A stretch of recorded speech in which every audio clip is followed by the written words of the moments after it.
यहां वाल्मीकि रामायण में तो वर्णन है कि दशरथ जी महाराज ने वहीं अपनी सभा में अपने मंत्रियों के मध्य में इस बात को कहा, चिंतयानस्य तस्यैवं बुद्धिरासीन महात्मनः।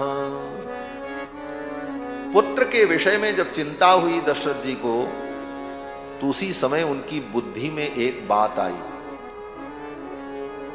ईश्वर जब किसी को सहयोग करना चाहता है तो ईश्वर बुद्धि में ही सहयोग करता है। पहला सहयोग, भगवान आकर के हाथ पकड़ करके किसी को कोई काम नहीं समझाते।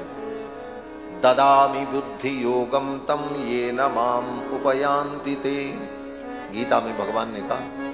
भगवान बुद्धि योग देते हैं, उसकी बुद्धि में ही भगवान प्रेरणा देते हैं कि तुम ऐसा करो।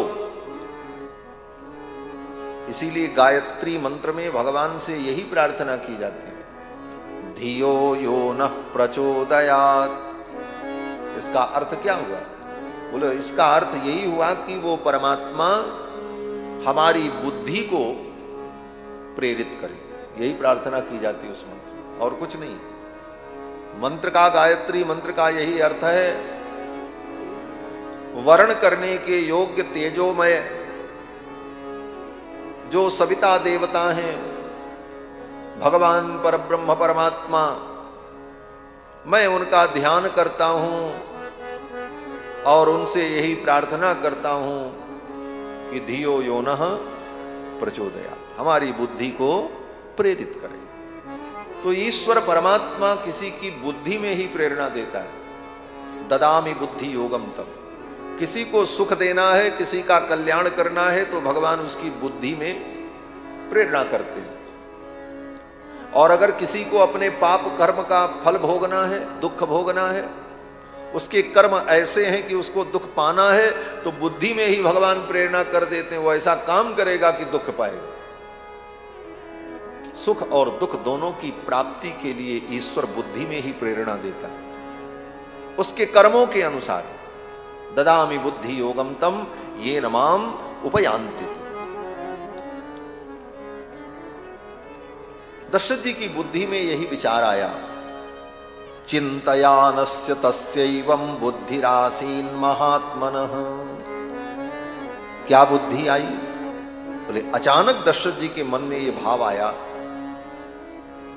कि क्यों न पुत्र की प्राप्ति के लिए मैं अश्वमेध यज्ञ करूं।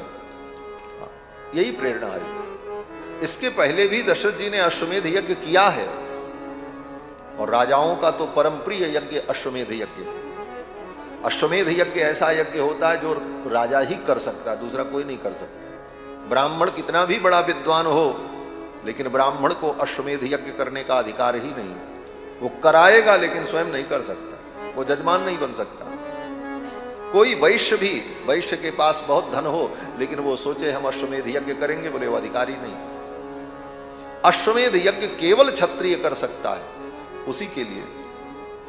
और बड़े बड़े राजाओं ने अनेक अश्वमेध यज्ञ किए।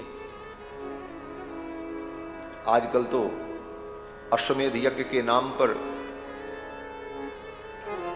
लोग जनता को ठगते, अश्वमेध यज्ञ कर रहे हैं। अश्वमेध यज्ञ कौन कर सकता है? पहले ये विचार करना चाहिए। अश्वमेध यज्ञ करने का अधिकार केवल राजाओं को, क्षत्रियों को। वह भी कैसा क्षत्रिय? शुद्ध क्षत्रिय। राजा में भी सब राजा नहीं कर सकते, आज के राजा भी नहीं कर सकते, क्योंकि आज के राजा कोई भी हो सकते हैं। तब परंपरा थी राजा क्षत्रिय ही होगा, राजा तो कोई भी हो सकता है। आज किसी भी वर्ण का व्यक्ति राजा हो जाए, कोई रोक टोक नहीं। तो राजा होने मात्र से वो यज्ञ का अधिकारी नहीं है। क्षत्रिय पिता और क्षत्रिय माता से उत्पन्न शुद्ध क्षत्रिय और राज पद पर प्रतिष्ठित व्यक्ति ही अश्वमेध यज्ञ का अधिकारी है।